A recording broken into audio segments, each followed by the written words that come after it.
दफा करते हैं इमरान खान की बोझदिली का, अपना जवाब पैदा कर रहा है कि किसी तरीके से मुझे धरने में न जाना पड़े।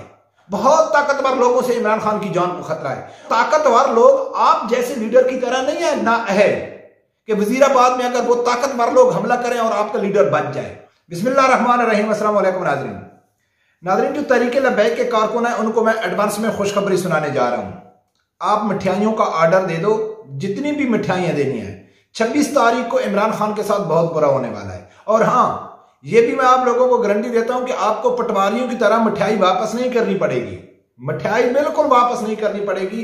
इमरान खान के साथ 26 तारीख को बहुत बुरा होने वाला है। हाँ, उसकी जान को कोई खतरा नहीं है। पीडीएम उनके साथ बुरा नहीं करेगी, पाक आर्मी उनके साथ बुरा नहीं करेगी, उनके अपने कारकुन ही उसके साथ बुरा करेंगे। उसके अपने कारकुन इमरान खान के गिरेबान को पकड़ेंगे। इसलिए इमरान खान अभी भागने का रास्ता ढूंढ रहे हैं कि किसी तरीके से मैं भाग जाऊं। पूरी तफसील मैं आप लोगों के सामने रखता हूं। उससे पहले मेरी गुजारिश है कि जिन दोस्तों ने अभी तक मेरा चैनल सब्सक्राइब नहीं किया तो प्लीज उसे सब्सक्राइब कर लें और बेल आइकन को लाजमी प्रेस करें। नाज़रीन, पीटीआई ने एक दरखास्त दी थी इस्लामाबाद हाई कोर्ट में कि भाई इमरान खान को हेलीकॉप्टर के लिए लैंडिंग के लिए इजाजत दी जाए कि इमरान खान जमान पार्क से हेलीकॉप्टर में आएगा।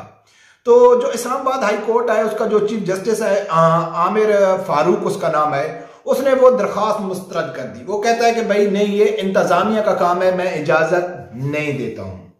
अब नाजरीन, कैसे मैं आप लोगों को बताऊं कि इमरान खान भागने का रास्ता ढूंढ रहा है और उसके अपने कारकुन ही उसका गिरेबान पकड़ेंगे। पहली तो बात यह है कि जो पीटीआई के लोग हैं, अगर उनसे ये सवाल करें कौमी यूथ से, भाई इमरान खान हेलीकॉप्टर पे क्यों आ रहा है, तो वो कहेंगे कि उसकी जान को खतरा है। और ऑलरेडी इमरान खान का जो खास यानी कि एंकर है इमरान रियाज, उसने भी कल वीडियो बनाई है कि इमरान खान के ऊपर बम धमाका होने वाला है, तो बड़ा नुकसान हो जाएगा, तो बड़े लोग मरेंगे अगर इमरान खान नहीं आता है, या अगर इमरान खान बम प्रूफ यानी कि कंटेनर में रहता है तो शायद लोग नहीं मरेंगे, क्योंकि जो हमला करने वाला है उनका मकसद तो इमरान खान है ना। तो ये अभी अवाम को तैयार किया जा रहा है कि इमरान खान अगर ना आए या अगर इमरान खान आए तो बिल्कुल कंटेनर के अंदर बम प्रूफ है। अवाम चाहे बाहर जो कुछ भी करती है करती रहे, इमरान खान को कुछ ना हो। ये जहन साजी हो रही है पीटीआई वालों की। अब मैं आप लोगों के सामने रखता हूं, जब ये सवाल किया जाता है कौमी यूथ के ऊपर, भाई इमरान खान हेलीकॉप्टर की अगर उसको इजाजत नहीं मिल रही है, जो वो हेलीकॉप्टर का मुतालबा क्यों कर रहा है?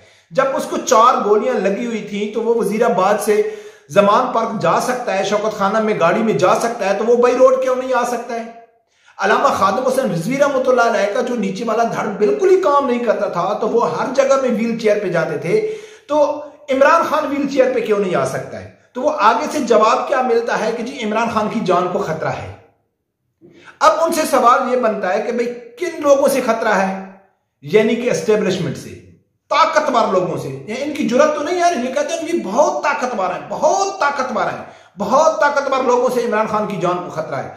और अब उनको हम क्या कहें कि भाई वो ताकतवर लोग आप जैसे लीडर की तरह नहीं है, ना है कि वजीराबाद में अगर वो ताकतवर लोग हमला करें और आपका लीडर बच जाए, या पाकिस्तान की एजेंसियां जो दुनिया की टॉप की एजेंसियां अगर वो किसी के ऊपर हमला करें तो वो आदमी बच जाए, या वो जमान पार्क में नहीं कर सकते, या हेलीकॉप्टर में नहीं कर सकते, या वहां जहां ये अपना एक फसादी मार्च, एक फहाशी का जो बाजार गर्म करेगा वहां नहीं कर सकते? कर सकते हैं। लेकिन वो क्या कहते हैं कि दफा करते हैं इमरान खान की बोझदिली का, उसकी बोझदिली का दफा करते हैं कि जी इमरान खान इसलिए नहीं आता है कि उसकी जान को खतरा है। अब वो आ सकता है व्हील चेयर पे, वो लेकिन नहीं आएगा। और यही बुनियाद रहता वो जमान पार्क में वो करेगा, अपना खिताब करेगा, या वो नहीं आएगा। वजह क्या है और कैसे इमरान खान के ऊपर अपने लोग कारकुन? नाजरीन, पीटीआई के लोगों में यकीन माने कि अब पीटीआई वाले लोग फेस नहीं कर सकते, भागते हैं। ये ऐसी इसने नस्ल तैयार की थी जो किसी सूरत में हार नहीं मानते थे, किसी सूरत में हार नहीं मानते थे। इवन के जब इनके पास हम पूरे सबूत रखते थे तो ये क्या कहते थे, भाई आपका मोबाइल झूठ बोल रहा है। अभी वो छुपते हैं। क्यों छुपते हैं? कि पूरे 7 महीने इमरान खान ने जो इनके साथ ड्रामा किया है, यानी कि रजीम चेंज का ड्रामा किया है, पाकिस्तानी एस्टेब्लिशमेंट के ऊपर इल्जाम लगाया है, आर्मी चीफ का मुतालबा कर रहा था, ये सब चीज से इमरान खान ने यूटर्न ले लिया है।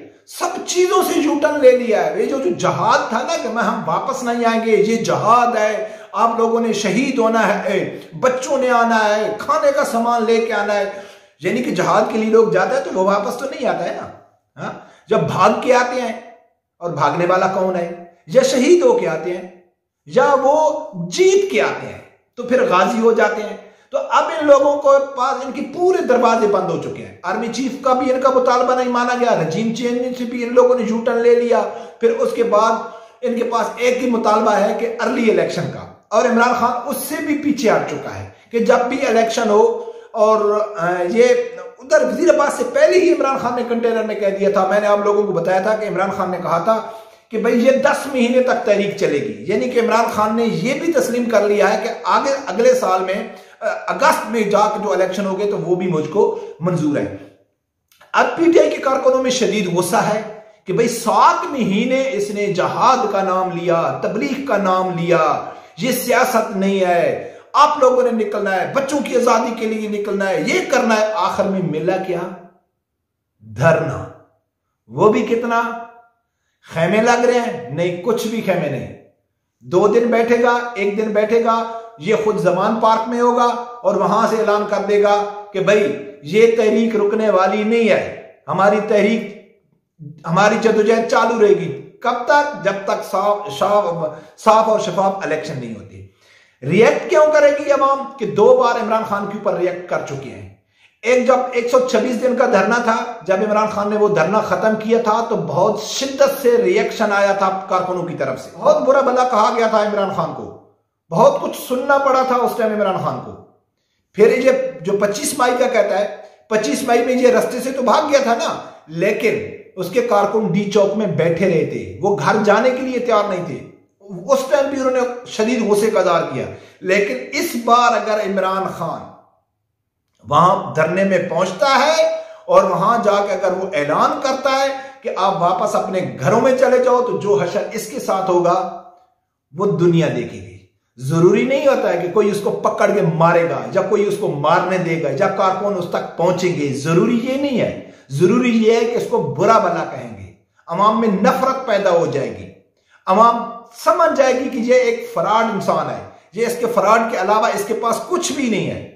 तो अब इमरान खान अपना जवाब पैदा कर रहा है कि किसी तरीके से मुझे धरने में न जाना पड़े। आप व्हील चेयर पे आ जाओ ना, अगर आपको पाकिस्तान की फिक्र है, आपको पाकिस्तानी कौम की फिक्र है, आप तो यही कहते हो कि मुझे मेरी जान भी चले जाए तो मुझे कोई डर नहीं है, मैं तो हर किस्म की कुर्बानी देने के लिए तैयार हूं, तो क्या आप व्हील चेयर पे नहीं आ सकते?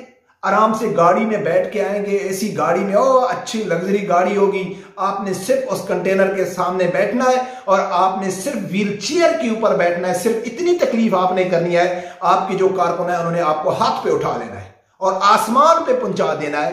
फिर जब आप अपनी तकरीर खत्म करेंगे, फिर वही कारकुन आपको उठा के अपनी गाड़ी में रखेंगे, फिर आप जमान पाक चलेंगे। तो क्यों हेलीकॉप्टर आप मांग रहे हैं? तो नाज़रीन, ये कुछ भी नहीं है, ये जवाब ढूंढ रहा है। बहुत बुरी तरह फिलॉप हुआ है, यकीन करके बहुत बुरी तरह इमरान खान फिलॉप हुआ है। और इसने होना था, जिस तरह नवाज शरीफ जलील हुआ है और हो रहा है, और ये भी होएगा, क्योंकि इन लोगों ने बहुत बुरा किया पाकिस्तान में। इन लोगों ने यहूद नसारा के एजेंडे के लिए बहुत जुल्म किया पाकिस्तान में उलमा अकराम के खिलाफ, गुस्ताखों का साथ दिया, नबी अकरम सल्लल्लाहु अलैहि वसल्लम के कानून को चेंज करने की कोशिश की, हर निजाम किया। लेकिन अल्लाह की जात बड़ा गैरतमंद है, वो इनसे एक एक हिसाब, यही काफी होता है। जलील करना ही लाजमी नहीं होता कि कोई फांसी पे लटक जाए, और वो भी इंशाल्लाह वक्त आएगा जब पाकिस्तान में शरी निजाम होगा तो कोई भी नहीं बचेगा, सबसे पहले इन लोगों को फांसी पे लटकाया जाएगा। तो इसलिए इमरान खान को एक मशवरा देना चाहता हूं कि इमरान खान, आपके पास कोई भी ऑप्शन नहीं है आपकी इज्जत बचाने का। आपके पास सिर्फ एक ही ऑप्शन है कि आप खुदकशी कर ले। हो सकता है आपका कोई एक तब्दीली सरकार के नाम पे कोई दरबार बन जाए और वहां लिबरल आंटियां हो गई, लिबरल लोग हो गए, वहां डेरा जमा लें और आपके जो तराने वगैरह हो गए या आपके जो किस्से हैं वो लोगों को सुनाते जाएंगे और आपका नाम जिंदा रहेगा। उसके अलावा आपके पास कोई ऑप्शन नहीं है कि आप बच्ची कुची कोई इज्जत है वो बचा लें। सब लोगों को मालूम पड़ चुका है कि आप एक ड्रामा ही हैं, हकीकत से दूर दूर तक आपके साथ कोई तल्लक नहीं है। लिहाजा आपके पास सिर्फ वाहिद यही ऑप्शन है। रब परवरदिगार से यही दुआ है कि अल्लाह ताला हर आदमी को हक सच सुनने की और उसके साथ खड़े होने की तौफीक अता फरमाए। अल्लाह हाफ़िज़।